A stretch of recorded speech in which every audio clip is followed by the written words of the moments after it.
Good day, our beloved learners. I am Teacher PJ. Today, we're going to learn another lesson about our digestive system. In the previous lesson, you have learned the different diseases of the stomach. In this lesson, we are going to discuss the common diseases of the intestines. This is our most essential learning competency today. At the end of the lesson, you are expected to be able to identify the common diseases of the intestines and answer the questions related to the common diseases of the intestines. Have you experienced stomach aches before? Well, those might have been caused by the different illnesses that your tummy has experienced. Like other parts of your digestive system, your intestines, too, may undergo certain illnesses at some point in time. And these are not comfortable in any way. So let's talk about them. Your small intestine is the longest part of your digestive system, about 20 feet long. It connects your stomach to your large intestine or colon and folds many times to fit inside your abdomen. Your small intestine does most of the digesting of the foods you eat. It has three areas called duodenum, ileum, and jejunum. Most of the time, our intestines work normally, but sometimes they also suffer from different diseases. Problems with intestine include irritable bowel syndrome, diarrhea, constipation, and ulcers such as peptic ulcer. Irritable bowel syndrome or IBS. Irritable bowel syndrome or irritable bowel disease is a long-term gastrointestinal disorder.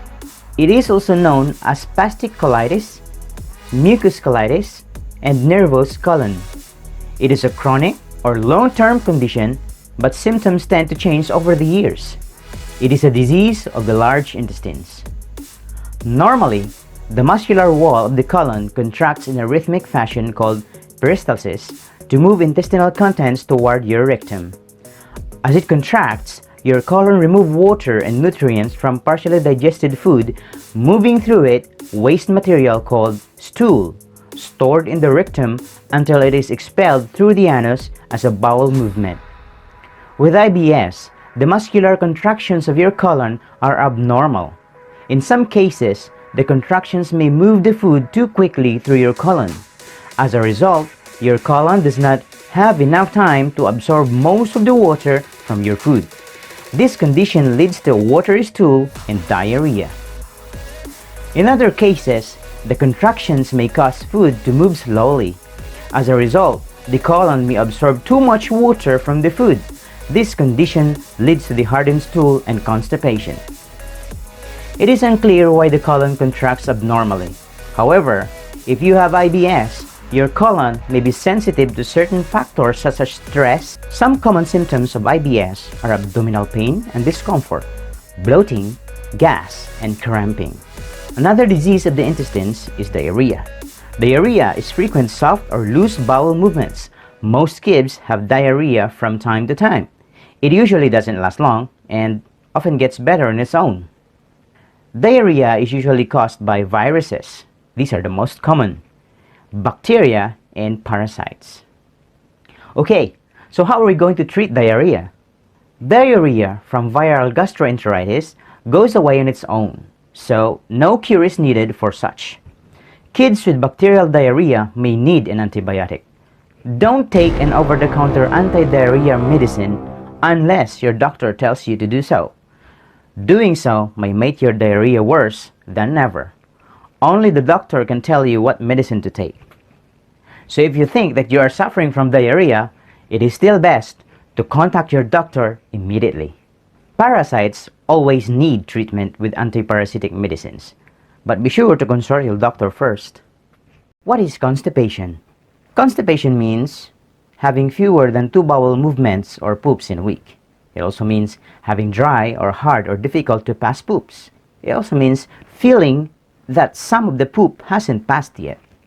Constipation is a very common problem for kids, but it is not usually a common cause for concern. Healthy eating and exercise habits can help prevent it. Symptoms of constipation. What are the signs and symptoms of constipation?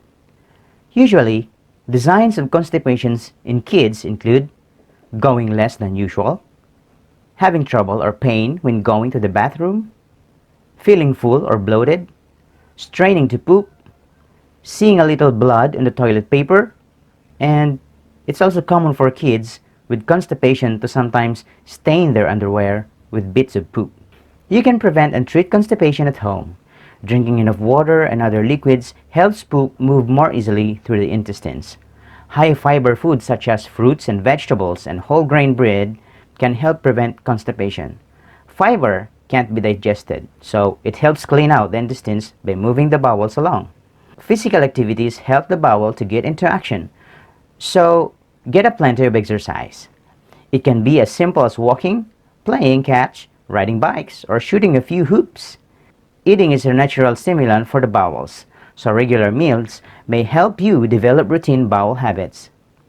If you fight the urge to go to the bathroom, sit on the toilet for at least 10 minutes, at about same time each day, ideally after a meal. A peptic ulcer is an opening, sore, or wound in the lining of the stomach or the intestines.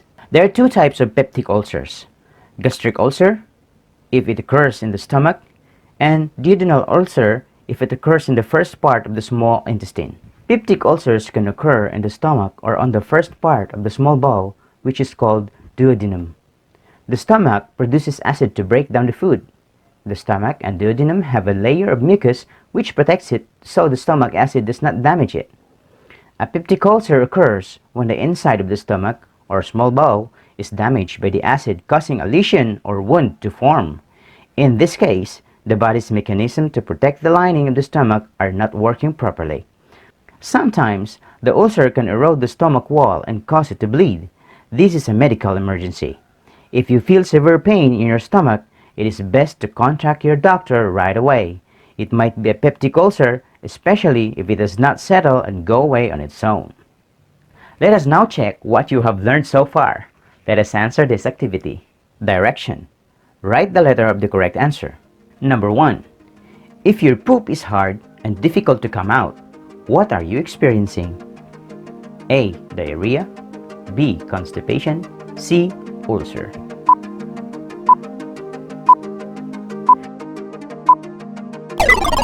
Number 2. It is either too fast or too slow contraction of the intestines. A. Ulcer, B. Irritable bowel syndrome, and C. Constipation.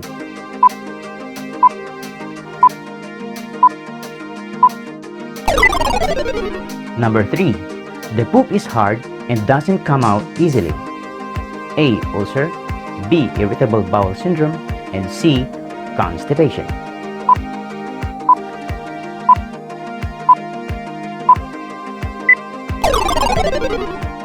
Number 4. In this condition, the lining of the stomach's wall has a cut. A. Diarrhea, B. Irritable bowel syndrome, and C. Ulcer.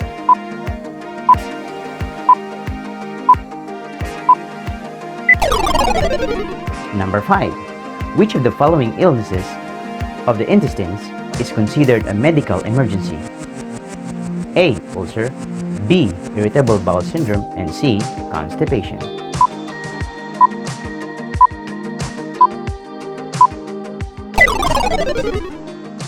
Alright, how much did you get? Did you get all? Congratulations! We have just learned the common diseases of the intestines: irritable bowel syndrome, diarrhea, constipation, and ulcer. If your tummy aches in the future, at least you now know the common diseases of the intestines that it could have. But wait, before we end this lesson, let us check if you learned something. Let us now have a quiz. It's now time to bring out your ballpen and your notebook. Let's go!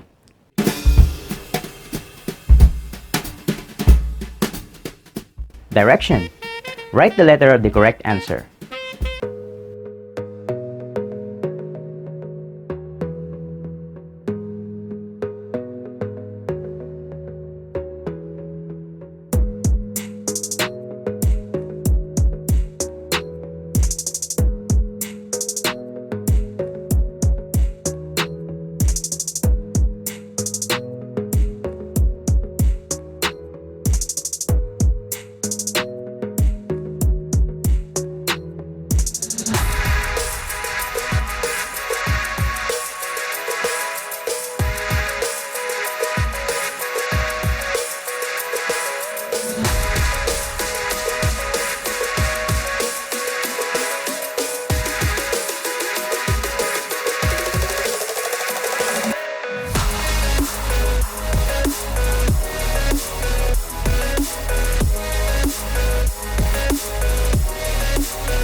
Here are the answers. Alright, quiz is over. How many did you get? If you get 8 to 10, very good. You passed. For your assignment, read more articles or watch videos about other diseases of the intestines. And we have reached the end of the lesson. I hope that you have learned something from me today. This has been Sir PJ, and I'm going to leave you the saying, study now, succeed later. See you next time. Bye-bye.